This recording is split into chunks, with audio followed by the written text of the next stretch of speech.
आज हम कोटा विश्वविद्यालय कोटा के बीए सेकेंड ईयर हिंदी काव्य के प्रथम पेपर और एमए उत्तरार्ध में साहित्य शास्त्र में रस नामक बिंदु है उसका विवेचन पढ़ेंगे।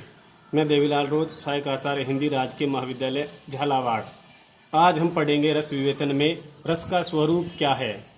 भारतीय काव्य शास्त्र में भिन्न भिन्न आचार्यों ने रस के स्वरूप के बारे में अपने अपने मत प्रस्तुत किए हैं, किंतु इस संबंध में सर्वमान्य विवेचन है वो आचार्य विश्वनाथ का माना जाता है। उन्होंने रस के निम्नलिखित विशेषताएं या स्वरूप बताए हैं।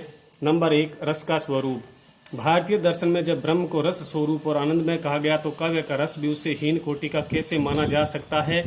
आचार्य ने काव्य आनंद को ब्रह्मानंद सहोदर कहा, जिसका तात्पर्य यह है कि काव्य आनंद ब्रह्मानंद स्वरूप अद्वैत तत्व तो नहीं है, किंतु उसके समतुल्य अवश्य है। आचार्य विश्वनाथ ने रस के स्वरूप की सम्यक विवेचना की है और इसकी निम्नलिखित विशेषताएं बताई है।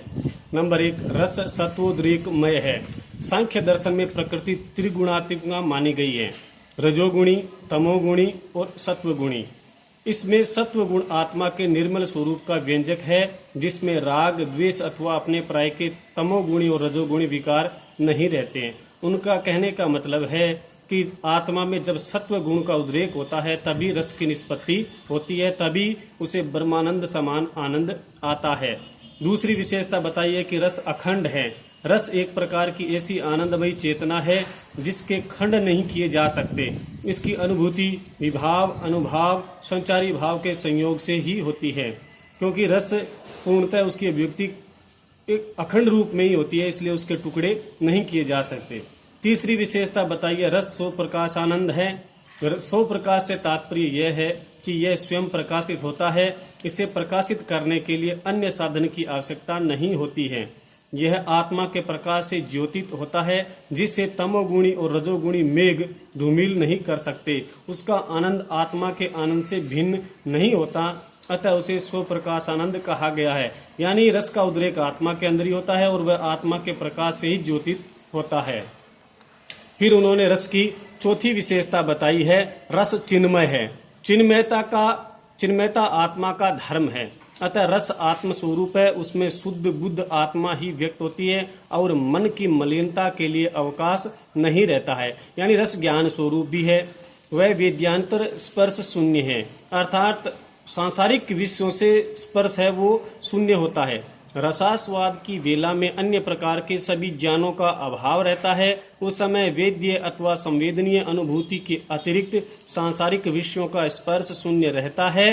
रस दशा में वह स्व पर तथा तटस्थ दशा से मुक्त हो जाता है, यानी उसे अन्य सांसारिक विषयों का ज्ञान है वो नहीं रहता है, केवल वह रस प्राप्त करने में ही, आस्वाद करने में ही लीन हो जाता है। छठी विशेषता है वह ब्रह्मानंद सहोदर है। इसका तात्पर्य यह है कि रस का आस्वादन ब्रह्म स्वाद का सहोदर या समान धर्म है। यह स्वयं ब्रह्मानंद नहीं है, क्योंकि ब्रह्मानंद तो पूर्णतः और स्थायी होता है और साधना जन्य है। ब्रह्म स्वाद के समय योगी या साधक इंद्रिय विकारों से नितांत विमुक्त होता है।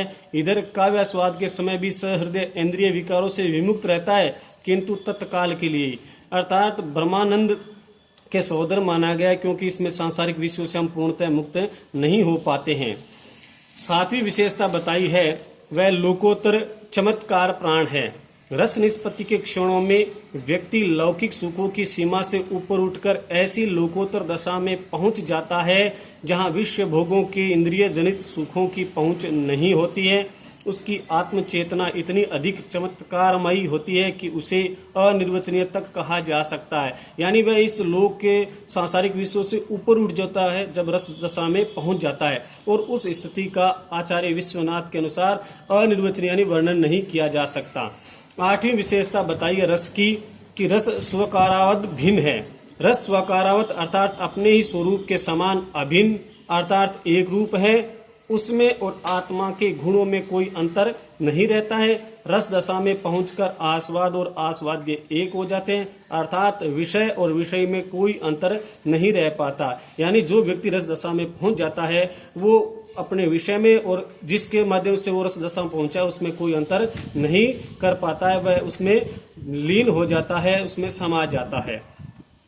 तो ये था रस के स्वरूप के बारे में विवेचन। अब हम आगामी अध्याय में रस संप्रदाय के अंदर रस की कितनी कोटियां मानी गई हैं और रस के कौन कौन से अवयव होते हैं जिससे उसकी निष्पत्ति होती है उसका अध्ययन करेंगे। धन्यवाद।